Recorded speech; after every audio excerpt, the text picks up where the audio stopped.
서예하면서 안 힘들어요? 사실 창작이잖아요. 네네네. 그 창작의 고통이 있을 수 있을 것 같은데. 맞아요. 저도 생각이 있으니까 난 어떤 느낌을 쓸지 머릿속에 이미 대강 딱 그림이 그려졌는데 그걸 표현할 때는 이 붓끝은 너무 유연해서 제가 원하는 만큼처럼 안 나오는 거예요.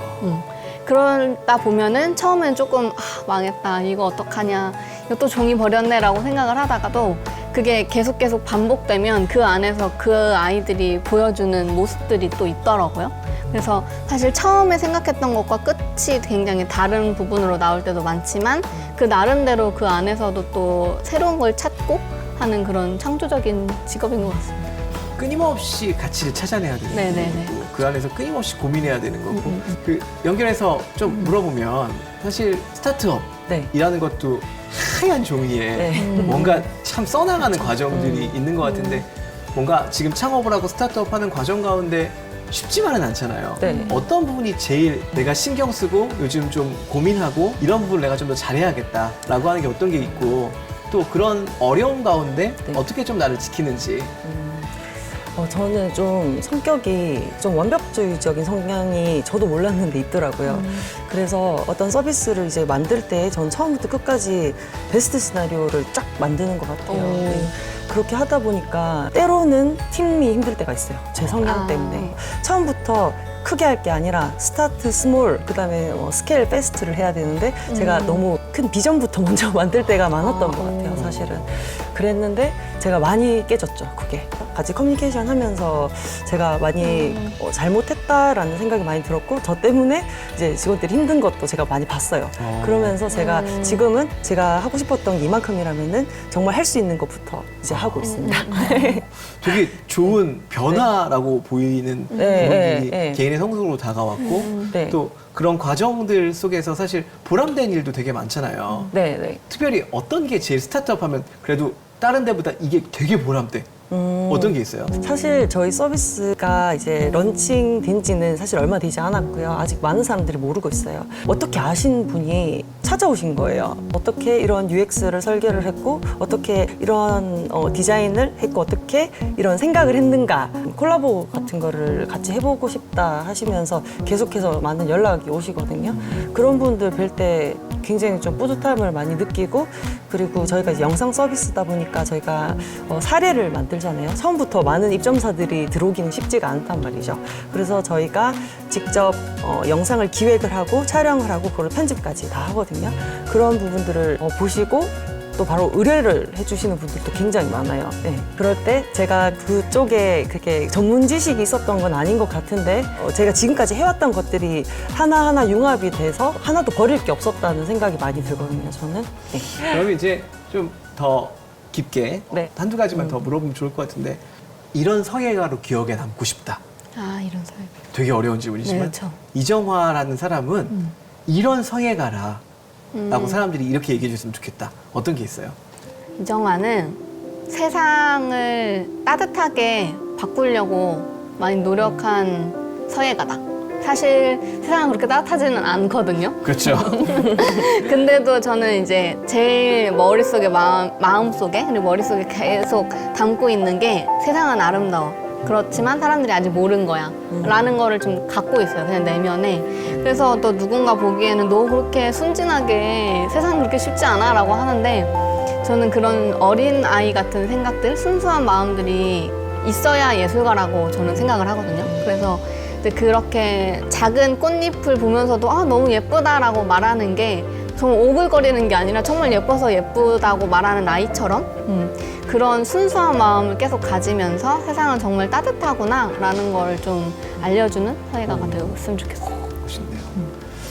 그 지금 하고 있는 스타트업 그 일들 플러스 앞으로 어떤 사람으로 어떤 내가 스타트업 창업가로 그리고 어떤 디자이너로 남고 싶은지 궁금해요.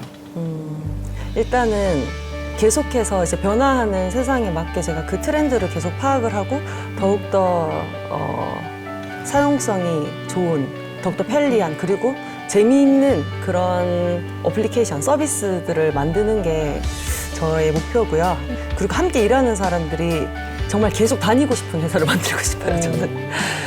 정말 계속 다니고 싶은 회사, 그리고 이 회사에 있으면 뭔가 배울 게 있는 회사, 그런 회사를 저는 만들고 싶어요. 네. 그러니까 좋은 회사를 만들고 싶고 네. 그리고 재밌게 사람들에게 네, 뭔가 재밌게, 제공해주고 싶은 것들도 분명히 그리고 자유롭게 의견을 낼 수 있는 회사. 그래서 그것들이 정말 실현되는 것을 정말 보여주는 회사를 저는 만들고 싶습니다. 그러니까 뭔가 꿈을 이룰 수 있는 네, 네.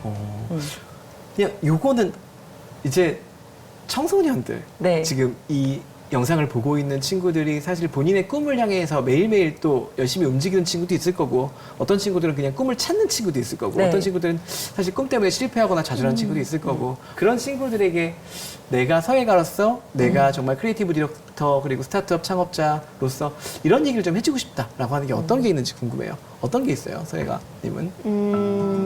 꿈이 그렇게까지 멀리 있지 않다는 것. 저는 솔직히 말하면 고등학생 때까지는 서예가가 꿈은 아니었어요. 그때까지는 중국어 통역사가 꿈이었거든요. 정말 이제 진로를 정해야 될 때 갑자기 좀 고민이 되는 거예요. 내가 정말 뭐를 좋아하고 앞으로 계속 나아갈 꿈이 뭘까라고 했을 때 저 고민을 하고 있을 때 저희 부모님이 너 서예도 꽤 잘한다 라고 말씀을 해주셨어요. 그래서 그때까지만 해도 그냥 서예는 내 옆에 있는 거지 뭐 그렇게까지 큰 존재감은 드러내지 않았는데 내가 정말 이걸 좋아하나? 라고 생각했을 때 그때 제가 집에서 반을 나눠가지고 중국어 통역사, 서예가 이렇게 해서 내가 이걸 왜 하고 싶은지를 적었어요. 그리고 서예가는 생각을 안 했으니까 내가 만약에 서예가가 하면 뭘 할 수 있을까를 쭉쭉 적었거든요. 중국어 통역사는 적어도 처음에는 뭐 중국어를 잘한다, 중국어를 좋아한다.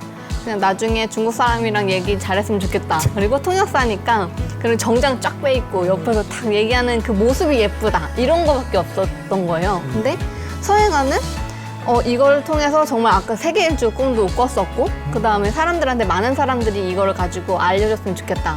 우리 아빠가 쓰는 글씨 보니까 되게 멋지던데 사람들이 많이 알았으면 좋겠다. 그러면 뭐 더 잘 되지 않을까라고 하면서 여기는 오히려 더 바라는 게 많더라고요. 그래서 그 전까지 정말 계속 생각했던 중국어 통역사는 그렇게까지 큰 꿈이 아니었다는 거를 깨닫고 정말 가까이에 있던 서예가를 됐는데 정말 우연치 않게 잘 맞았던 거죠. 그래서 친구들 중에서도 이제 내가 정말 뭘 좋아할까라고 했을 때 내 주변의 것을 한번 보면 내가 어느 방향으로 취향을 가지고 있었구나. 그러니까 취향이라는 한자가 나아갈 취의 향할 향이거든요.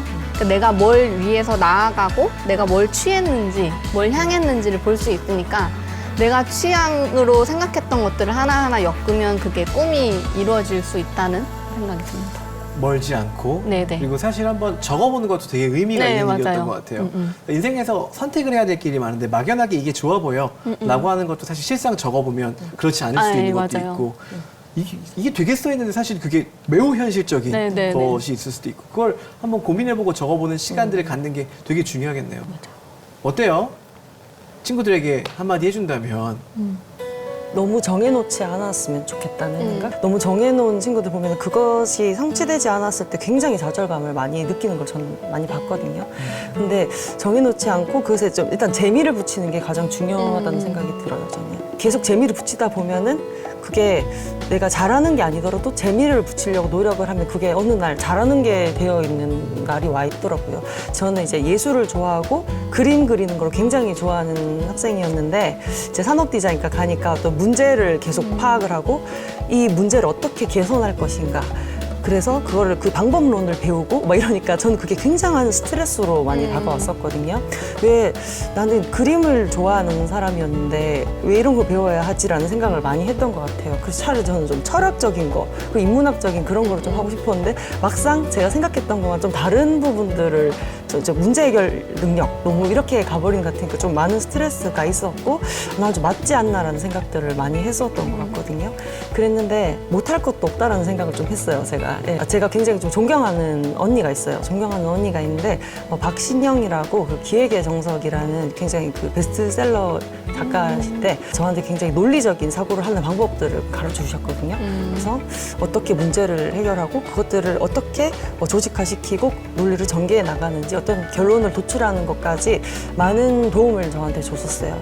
그래서 제가 그 부분들을 굉장히 개발하고 싶지 않았었는데 어느 날 이게 너무 재밌게 다가오는 거예요, 저한테. 네, 그 논리적으로 사고하고 결론을 내리는 그 모든 일련의 과정이 저한테 너무 재밌게 다가왔었고 그랬던 것 같거든요. 그래서 이제 너무 목표를 정하기보다는 일단 조금 세뇌시키는 것도 좀 중요한 거. 이거 그렇게 어렵지 않은 거야 이런 거 있잖아요. 그렇게 어렵지 않은 거고 할 만한 거야. 이거 재밌는 거야. 조금만 해보면은 재밌는 거야.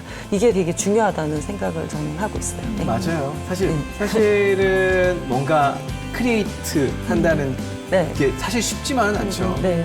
근데 그 과정 가운데 사실 누군가를 돕고 네. 누군가를 따뜻하게 만들고 라고 하는 것들이 너무 의미 있는 일이 아닐까 하는 생각이 들어요. 다만 그 의미 있는 일을 하기 위해서는 굉장한 노력과 애씀이 우리에겐 필요한 것 같고 하지만 그 노력과 애씀을 뭔가 목표를 정해놓고 막 달려가야지 라고 애쓰는 순간 오히려 더 힘들어지는 것 같아요. 네. 당장 내 눈앞에 있는 일들을 하나씩 해결해 나가고 때로는 하기 싫은 거, 어려운 것들도 잘 극복해 나가면서 하는 것들이 우리에게 필요하지 않을까라는 생각이 들고 그런 태도, 네. 그런 마음, 그런 행동들을 가지고 아마 나아가고 움직인다면 어떤 일이든지 네. 내가 선택하고 내가 좋아하는 일들이 찾아오지 않을까라는 네. 생각이 들고 그 찾아오는 그 과정 가운데 아마도 행복하고 따뜻한 삶이 될 수 있지 않을까라는 생각이 듭니다.